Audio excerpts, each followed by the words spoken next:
Sawa, Bright, ukiachana na hiyo issue, kitambo kidogo kipindi unapata nafasi ya kujulikana, kutambulika kimuziki, kulikuwa kuna story fulani hivi kama Bright amekataa kwao hivi, yani kama unakana. Sasa naweza kutuweka wazi leo pia kupitia masafa 96.7 watu watambue kwamba ilikuwaje hapo. Hiyo kasumba bwana iko miaka mingi sana. Kuna mtangazaji mmoja alikuwa kwenye kituo kimoja hapa nyumbani. Yes. Aliongea hiyo kadhia kwamba mimi nimekataa nyumbani, ambapo sio kweli. Huyo mtangazaji kwa jina anaitwa Ima Kapanga. Leo lazima nimchane kwa sababu ameleta kitu kibaya sana kwenye karia yangu. Kuna watu wengine, watoto ambao hata kipindi hicho mitandao ilikuwa iko kasi kama sasa hivi. Yes. Unajua media nyingi watu ambao mnaaminika sana. Ukiongea jambo kwenye jamii lazima liende viral kwa namna moja ama nyingine. Naam. Huyu mtu bana aliongea hichi kitu. Yeye ndo alipublish hichi kitu kwenye media. Na watu kipindi hicho walilishika hilo swala mzima. Ilikuwa athiri kwa upande kwa namna gani? Imeniathiri kwa sababu huko ndo maskani. Imagine unamwongelea mtu kwenye career yake kwamba wewe mtu fulani amekataa maskani. Nafikiri watu watakuchukuliaje? Kupenya katikati kuhusiana wewe na Nandy, na hususan kipindi ambacho ulikuwa karibu na Nandy, mmepushiana sana kwenye kadha wa kadha. So kuna upande mwingine unasema kwamba wewe ulikuwa unasimamiwa na Ruge, lakini upande mwingine unasema kwamba ulikuwa ni ushikaji tu baina yako wewe na Nandy. Sasa nataka kupata ukweli hapo.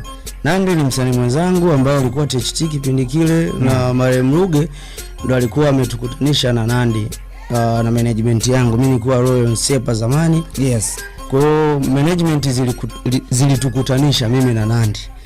Nandy kipindi hicho alikuwa bado hajatoa hata wimbo mmoja, mimi nilikuwa nimetoa Nitunzie. Nishakuwa watu washaanza kunifahamu.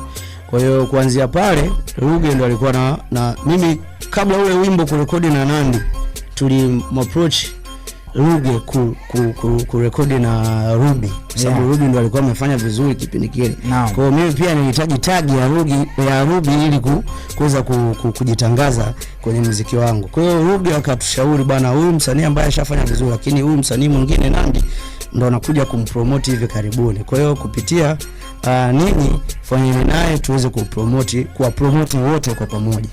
Hicho ndo ambacho kilitokea. Lakini ukiangalia baada hapo upande wako mtu unamalizanaga naye vipi? Kwa maana baada ya ile support tukaona Bright anaendelea na mitikasi yake na Nandy mitikasi yake. Lakini sasa hivi kama ushikaji hamna tena au ile hatuwezi kupost picha, tushakuwa watu wazima.